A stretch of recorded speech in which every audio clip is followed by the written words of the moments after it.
Hello there. What is going on, everyone? We're talking Star Trek and Star Wars today. I should have grabbed a Star Destroyer. Let me grab a Star Destroyer so I can do. Oh no, I'm gonna get this. That's what I'm gonna do. I'm gonna grab the Super Star Destroyer so I can have it better. That's a better way to go. Yeah. Okay. So we're doing epic props, right? We're comparing Star Trek versus Star Wars today. And also, I just wanted an excuse to have a live stream, hangout, chat, and chat with you guys, answer some questions. A lot of cool stuff to talk about in the world of spaceships, science fiction games, and Star Trek Into the Unknown is shipping.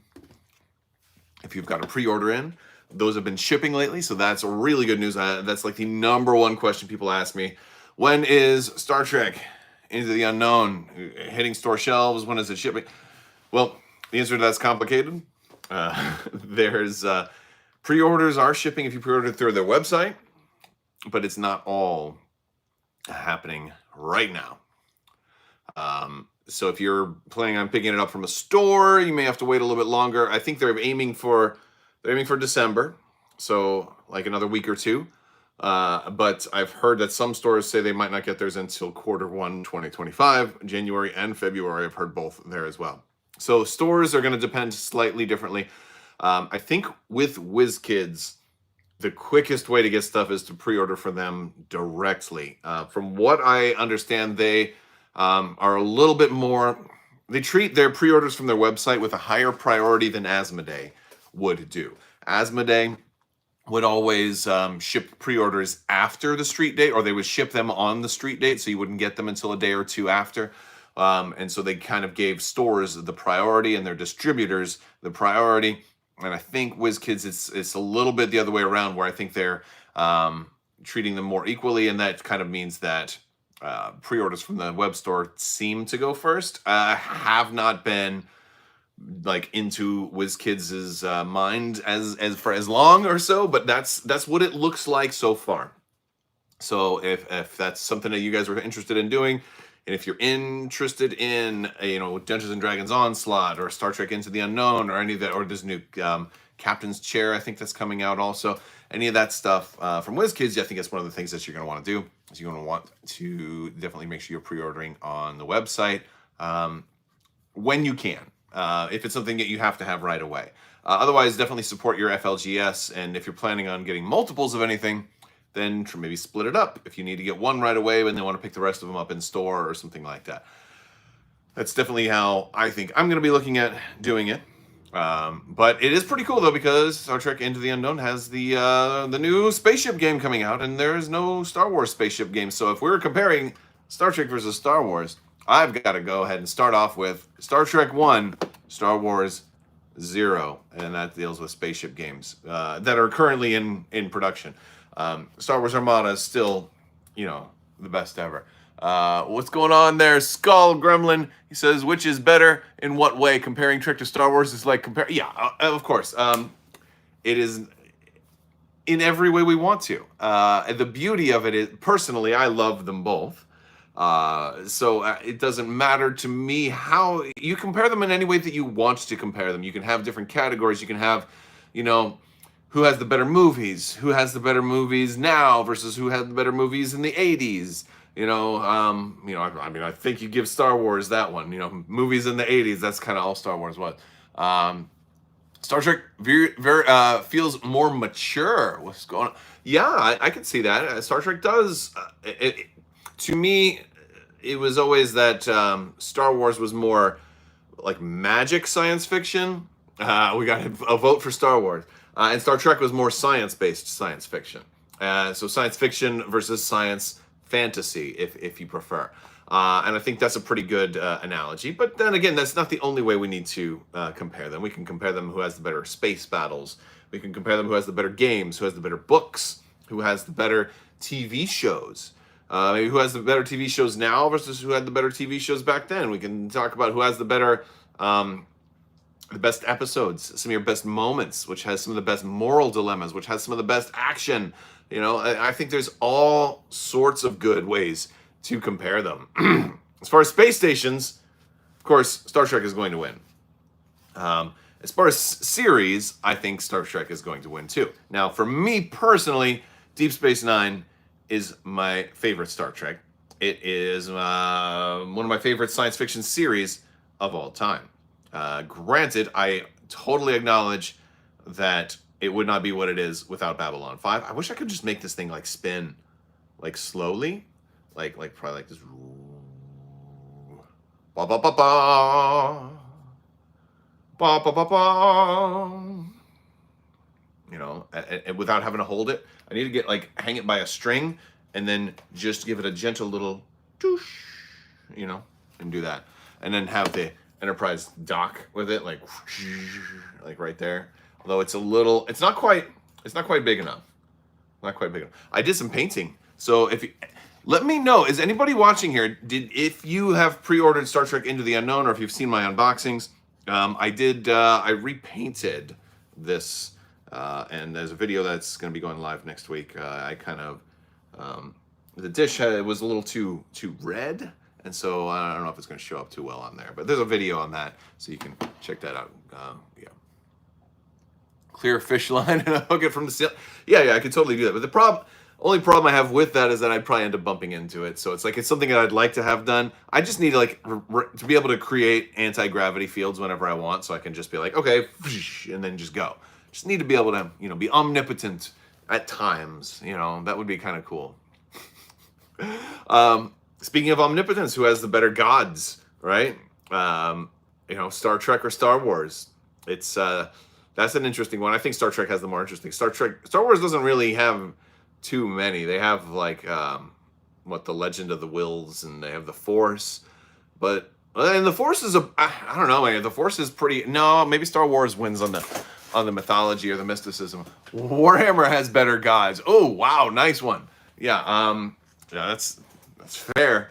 Warhammer's got some pretty awesome gods. I've got one of them right here. I think he's just a demigod though. I got Kragnos right here. But yeah, Warhammer's got some cool gods. But I would argue that maybe Star Treks are probably less cool, but maybe more powerful, because like it all depends on what you want to consider a god. Star Trek's always been like, well, God's just a like magic. It's just a term for technology you don't understand yet. So anybody far enough advanced who built the Dyson sphere, for example, who you know, like stuff like that, or Q, the Q continuum.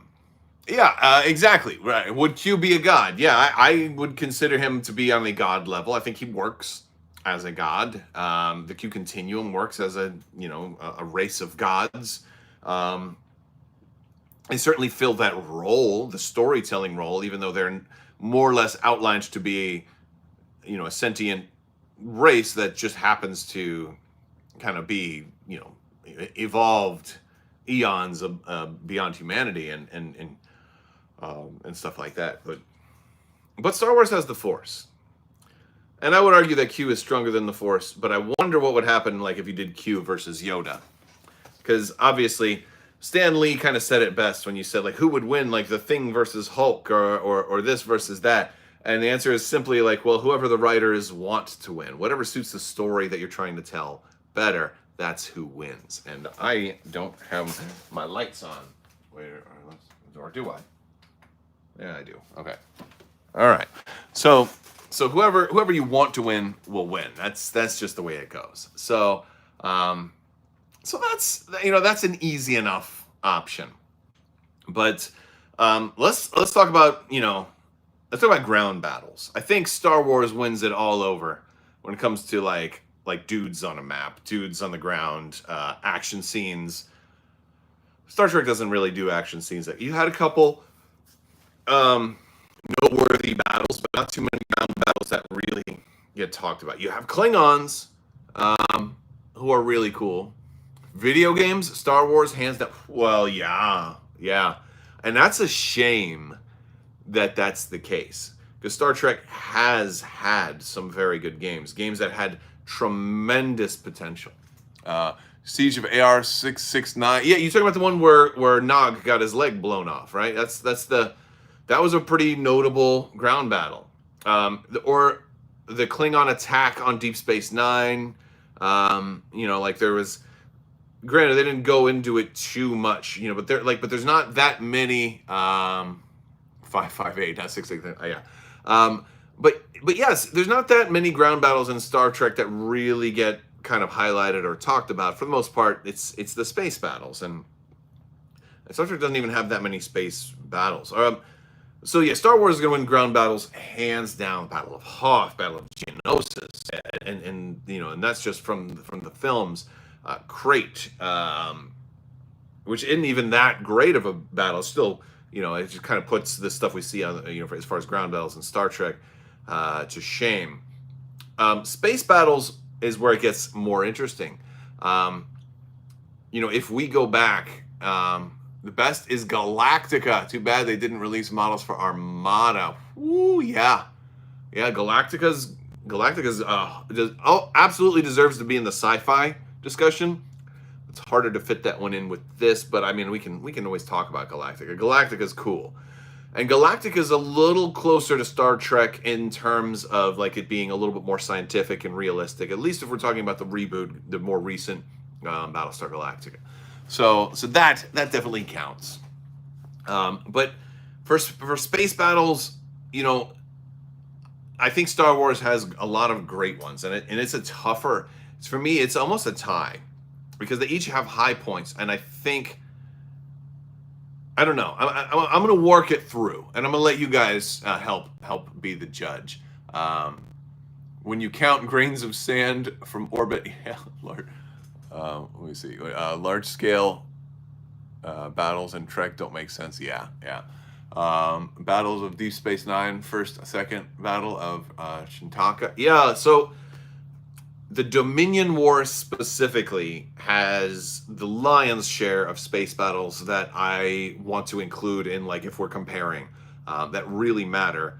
At least the big space battles. I'm not talking about like a single ship versus a single ship engagement or a 1 versus 2 scenario, like very, very small engagements, which those are definitely part of what Star Trek has always done. But Star Trek doesn't do as many large-scale space battles. Large-scale space battles in Star Wars don't make sense. Of course they do. That's what Star Wars is all about, I would argue. Episode 4, the climax of the whole film, was a large-scale space battle. I mean, it was fighters, but it was still a space battle. It was X-Wings versus TIE fighters flying over the Death Star, trying to take down the space station.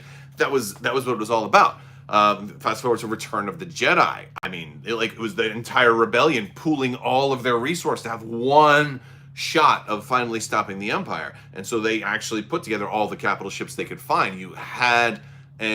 It was fighters, but it was still a space battle, and it was large scale in that the whole third act of the film was completely about that. I think that counts. But I can understand if we're specifying capital ships, then yeah, we wouldn't include that one. But if we're only talking capital ships, Return of the Jedi, absolutely magnificent, especially for its day. Keep in mind, this was in 1983 this came out. Unbelievably good. Unbelievable. It still holds up today. Still enjoyable to watch today. It's just fantastic. It's really, really cool. A lot of stuff going on. There were episode 7 didn't really have a large-scale space battle. You had a few space scenes, but nothing that was really large-scale. Then in episode 8, you did. You had a lot of capital ships. You had a lot of scenes that involved big ships doing stuff in space. The only problem was it was choreographed that they were running most of the time, so you didn't really see much capital ship combat. You saw the First Order kind of pelting the Resistance fleet from a distance while they ran, and so it was different, and it was interesting to see a whole different take on space combat that wasn't really an engagement. That was they were fleeing and trying to get away. It was cool to have seen something like that, although I don't know if it was cool at the time. I wanted to see them do more battle, but now looking at the wider picture, it's nice to have an example of that in case something like that ever has to happen. I feel like Star Wars has run its course. Wow, yeah, that's That's it. That is that's a take. The last good thing you saw was Andor. Andor was really interesting. Andor was really interesting. And they got another season of that coming out. I don't think Star Wars has run its course yet. For me, I'm really waiting for Thrawn. You know, in the books had a lot of good Star Wars space battle stuff too. Grand Admiral Thrawn brought a lot of that out. The current Thrawn books, that prequel trilogy of Thrawn books that Timothy Zahn did, those are magnificent and they're phenomenally good space battles. But ultimately, I think Star Trek has probably better space battles. Probably, but it's close. It's really close. I will say that when they made Star Wars Armada, I was thinking to myself, this should have been a Star Trek game. You know, worrying about where your shields are, rerouting power, doing engineering, trying to restore shields, and things like that.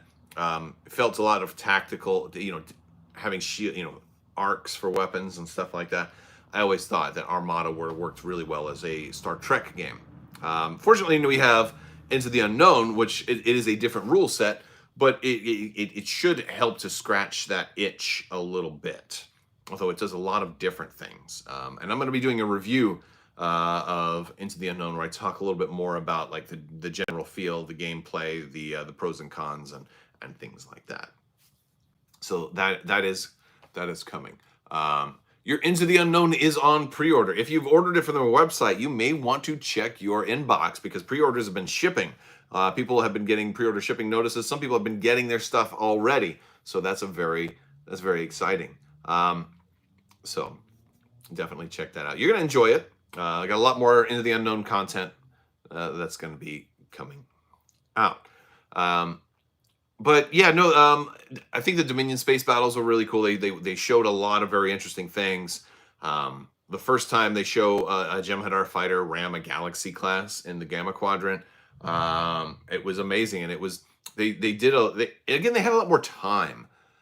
If you look, is there any bonus for pre-ordering that? Yeah, you get it like a month before everybody else. I don't know if there is any like foil cards or anything like that for pre-ordering. I don't know. I was very, very fortunate to be just hand given a copy, so I didn't have to, I didn't get to see if what comes in the box when you pre-order. But yes, very, very cool. There's also the films that I think we can look at space battles. Usually the films don't have like large scale space battles. A lot of times the films are, one bad guy ship versus one other ship. And sometimes there's a third ship involved that might come to the rescue or help out, like Sulu sweeping in the Excelsior, doing something cool. That kind of stuff happens. Or like the Enterprise versus the Borg, in First Contact. And, there's not a whole lot of like this fleet versus that fleet. But back in like the 80s and 90s, TV shows had like 20 episodes in a season. So they had a lot of time to really build on the Dominion War and Deep Space Nine, for example, and go into explaining things. And when you did get, a big space battle, it was awesome. And they used real models back in those days, which was amazing. You had there was one episode where they're trying to run this blockade or whatever, and there's Cardassian ships. There's like 4 or 5 or 6 or 7 different classes of Federation vessel on screen at the time. There's Mirandas, the Excelsiors, Galaxy, the Defiant, Nebulas. And you've got Romulan warbirds, Klingon Vorchas, and birds of prey. All kinds of stuff, just crazy stuff. You're waiting for Romulans in Into the Unknown. Me too. I want that D'Deridex class warbird. It's so big. Look, it's gonna be big. The Enterprise is like this, right? The D'Deridex is gonna have to be almost like face sized because they're bigger than a Galaxy class. They're intimidating to a Galaxy class. Although granted, as far as hull, there's a lot of empty space in the middle, but they kind of have that. They do this thing, So that's cool. That's really cool. I'm looking forward to them. I'm trying to think. Almost twice the size. If you're measuring left to right and top to bottom, yeah. But as far as mass, I don't think they're necessarily twice the mass. there's a lot of empty space in there, but yeah, they're awesome. And I think it's a little bit of a sliding scale. I don't know if it has to be exactly like 1-to-1. Yeah, volume for sure. But hoping soon for the Borg. So I think the Borg would be I don't think the game is ready for the Borg. I don't think it will be for a while. Having played it a couple of times now, it's just like episodic Star Trek. You're trying to, play through an episode. You're trying to use things other than combat. This is not a combat-centric game. Combat's there, and combat is cool. The way it does torpedoes, very cool. Like, I dig the game. I really like it. Officer management is very important for it.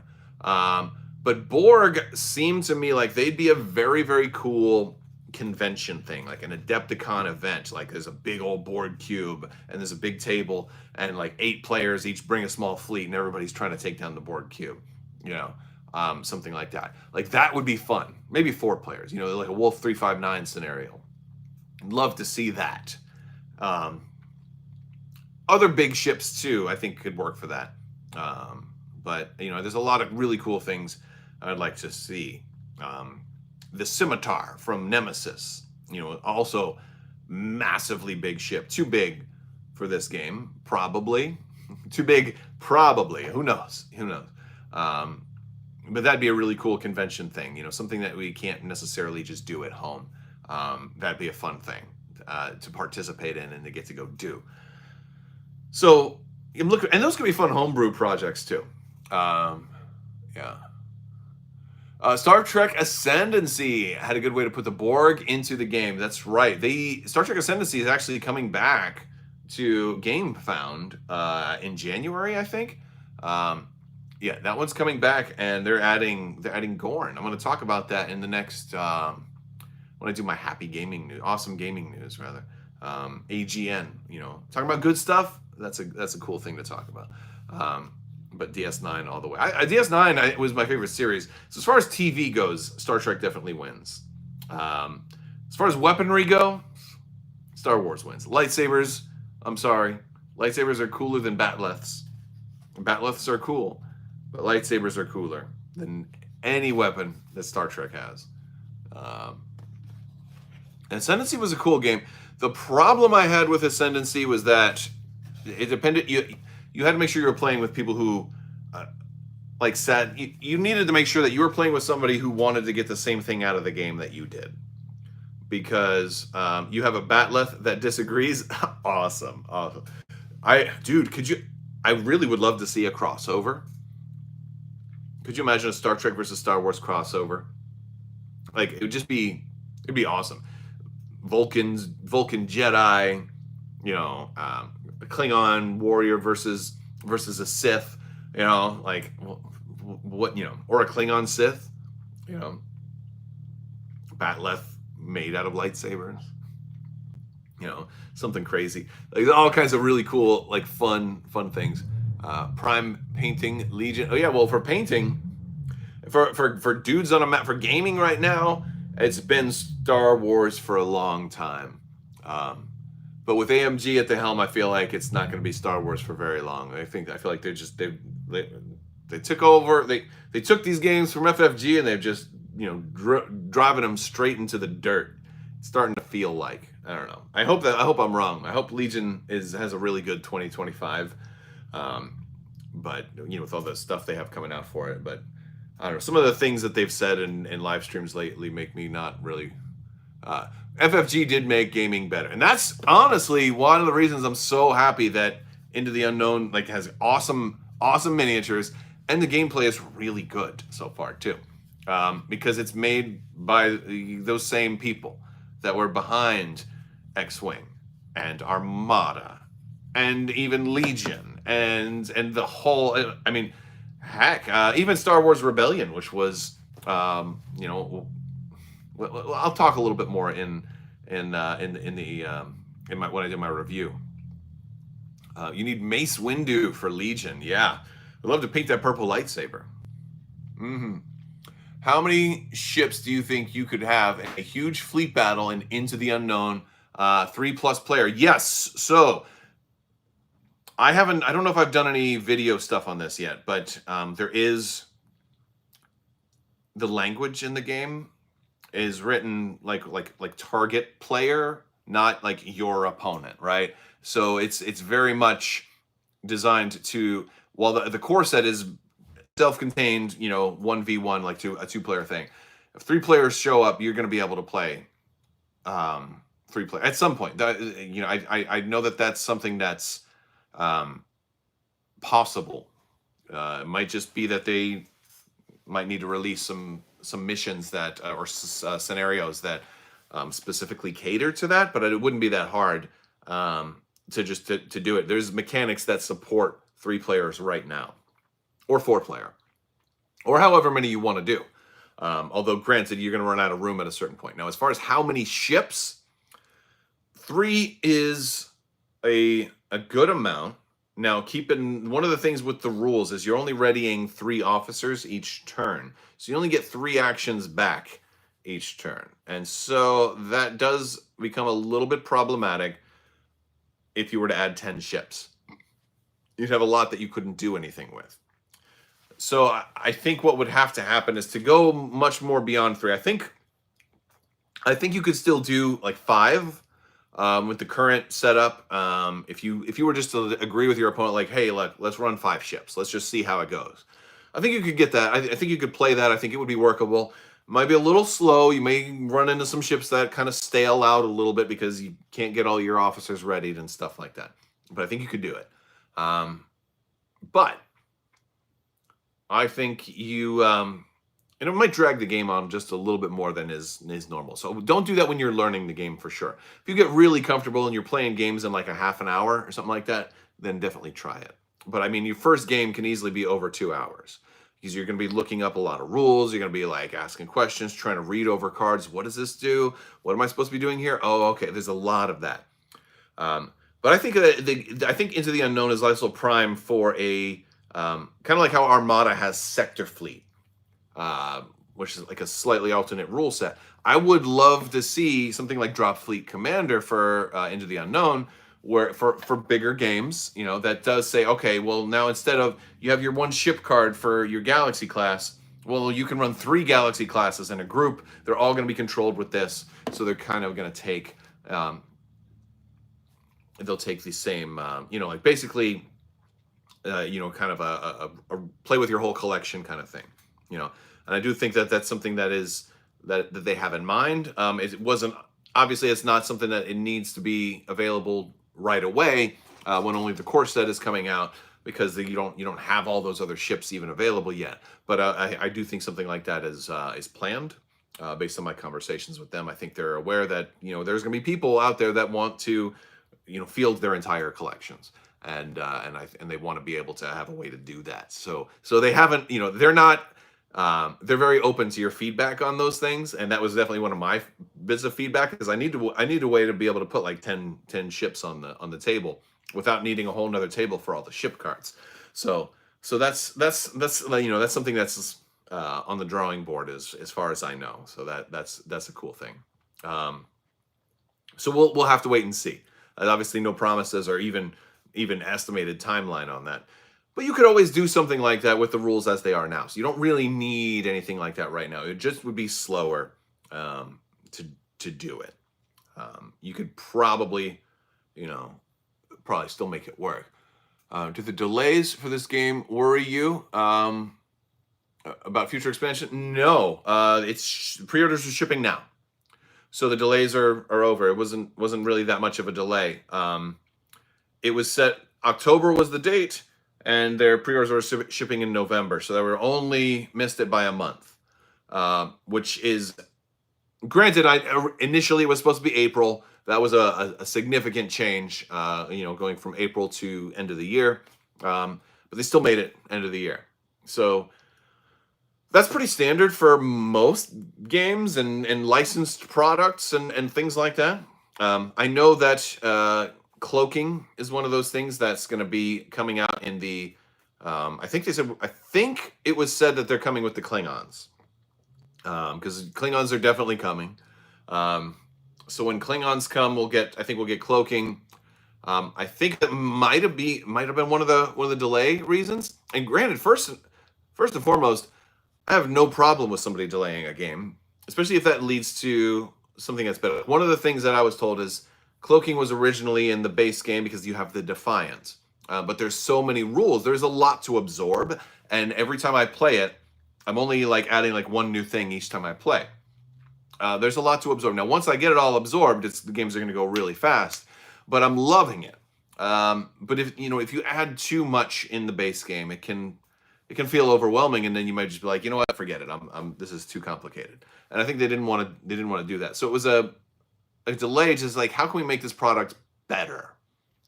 So if that's the case, if it's a delay, video games have to do that stuff all the time, and a lot of video games rush the release to come out early and broken. It doesn't look like this game came out broken. That's a really good thing. There was there was one thing I wasn't like super crazy about, but overall, and it's a super minor thing. I'll talk about that in the review. But yeah, overall, this is going to be a tremendously strong game, and I definitely suggest you guys check it out, because if it does well, then they get to keep making more stuff, and these guys are real fans too, which is super cool. But we are talking about Star Wars versus Star Trek as well. Did you guys hear that Asmodee just got a big infusion of money? Some people have said, I wonder if that means they'll relaunch X-Wing and Armada. I don't think that's the case. I don't think that's what will happen. Although I have no idea. I have no insight into that. But I don't think. What's this Star Wars? I don't understand. Let's see. Managed to get an SSD for Armada. By the way, Crabbok, just like you'll be buried with it. Yeah, absolutely. Yeah, very much so. How are the torpedo rules in Into the Unknown? Are they good? They're very good.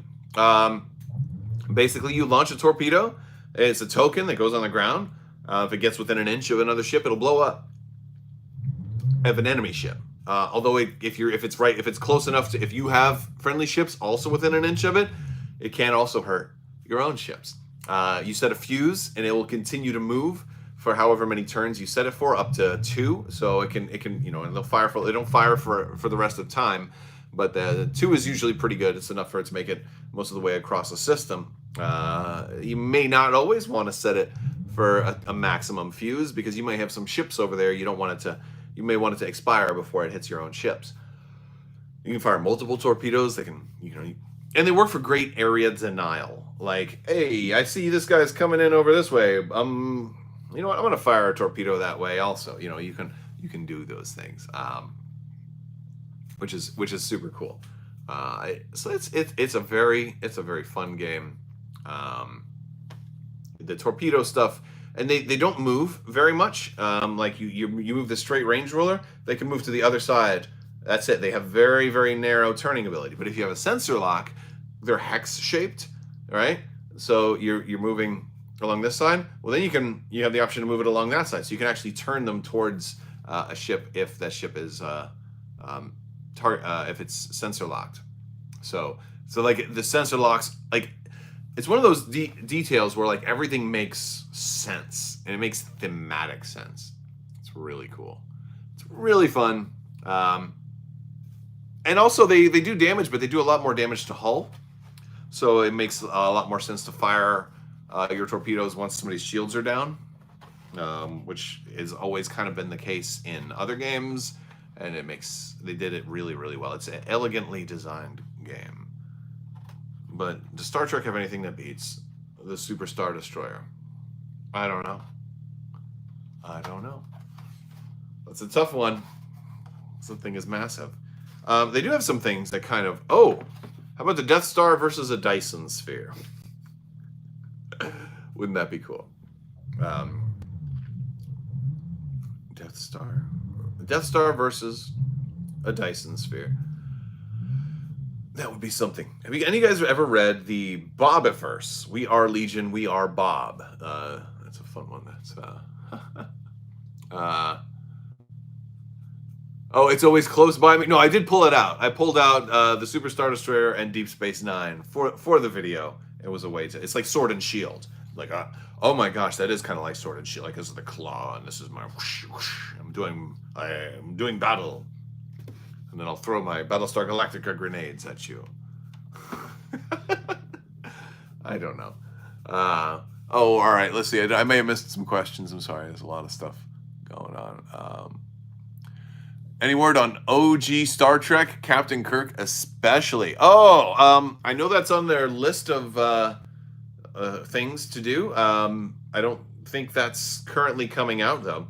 So the timeline of Star Trek Into the Unknown is the Dominion War, the early, like the introduction of the Dominion. So, the next couple of expansions are still going to be in the Dominion War.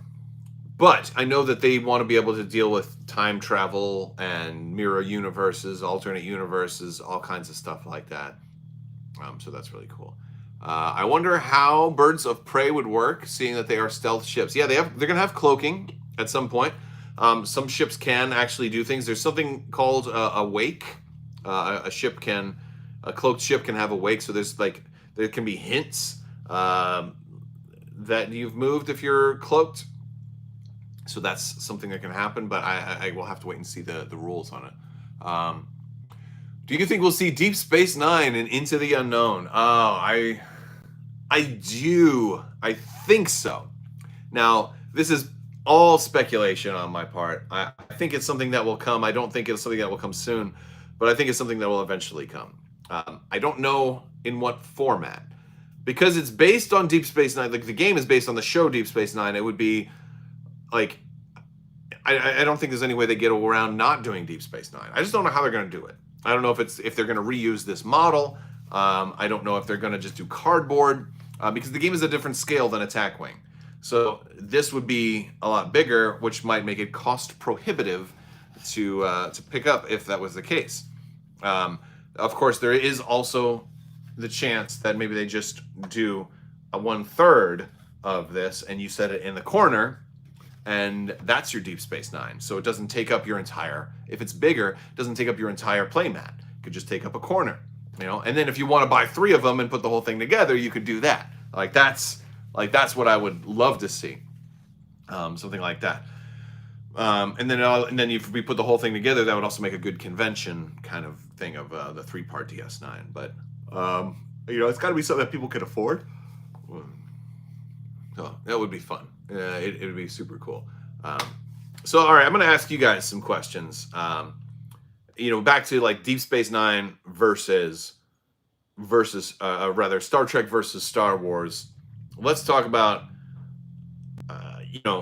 the Enterprise versus a Star Destroyer, because what do you guys think if you had a Galaxy class ship going up against an Imperial 2 Star Destroyer?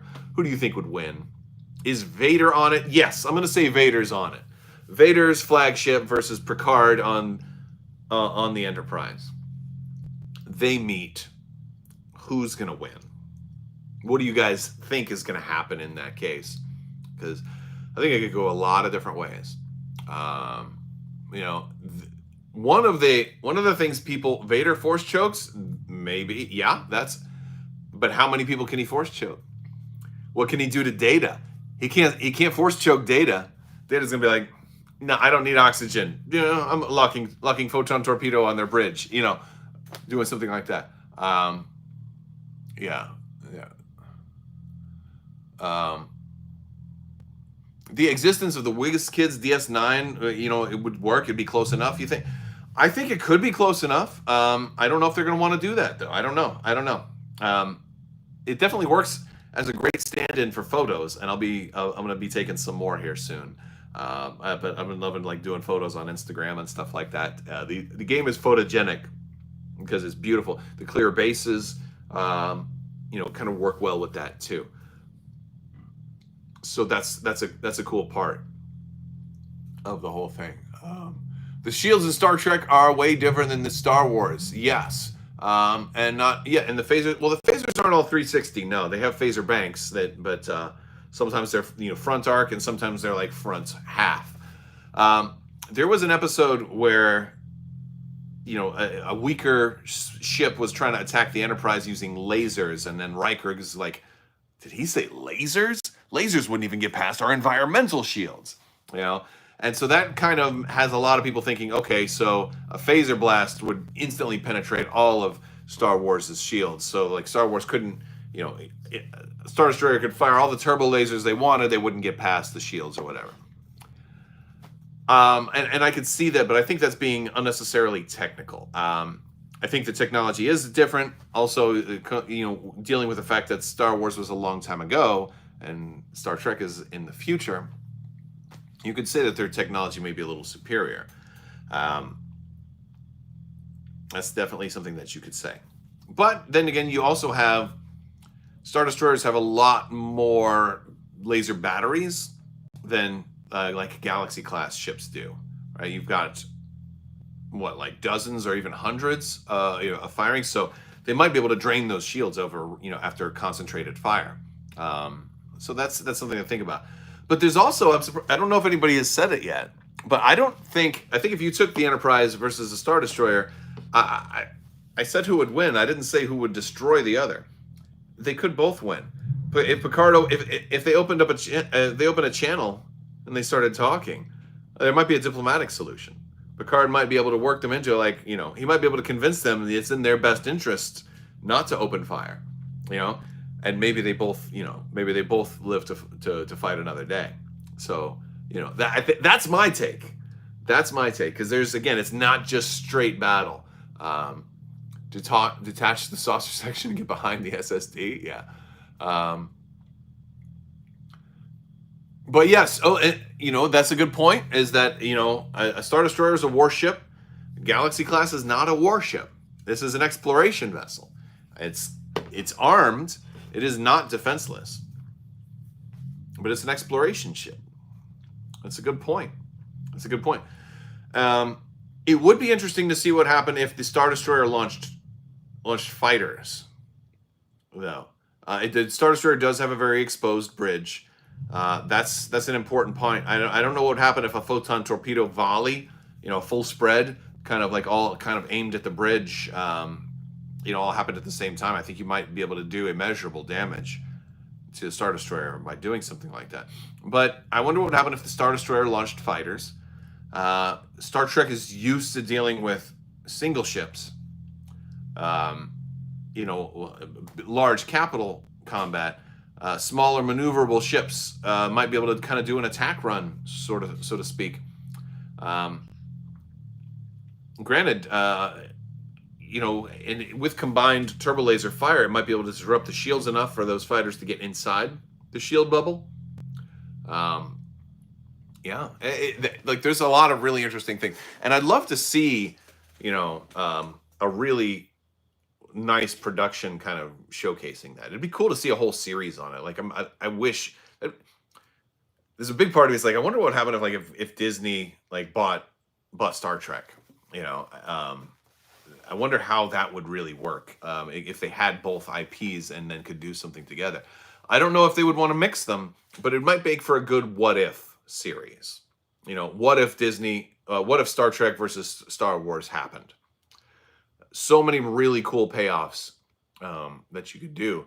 And since you're doing what if, there's going to be anomalies and temporal portals all over the place, people coming through. You might have Picard versus Vader staring each other down over a view screen, and then maybe Kirk shows up and he's got this kick butt kind of mentality. It's like, all right, now enough of this negotiations, open fire, and then we see there's a lot of cool things that could happen. Or what happens if the Borg would have kind of joined the equation and then ended up assimilating the Death Star? That's how you would end the what if. The Borg end up assimilating the Death Star, and then all of a sudden, Vader and Picard have to work together. Meanwhile, you've got Vulcans that have been training with Yoda, and then they've mastered the Force. And you got like this whole Vulcan Jedi army that shows up, slicing down Borg with lightsabers. They can't adapt because it's a lightsaber. Their shields don't do anything. You know, I'm like, it'd just be so freaking cool. The Borg are weak against Wookiees. Oh my god, I love that idea. And Klingons and Wookiees would be like Worf and Chewbacca, you know, like hanging out. Oh, but I'd love to see them fight at first. I'd love to see Chewie and Worf, you know. Oh my god. Yeah, yeah. That's really cool. I would love to see like Riker and Worf on board the Millennium Falcon. You know, like have you know, and they have the same dynamic as kind of like Han and Chewie a little bit. You know. Yeah. I don't know. There's like I'd love to see a lot of stuff like that. It'd be really fun. There's a lot of cool things that they could do. But I know a lot of people want to see those universes separate.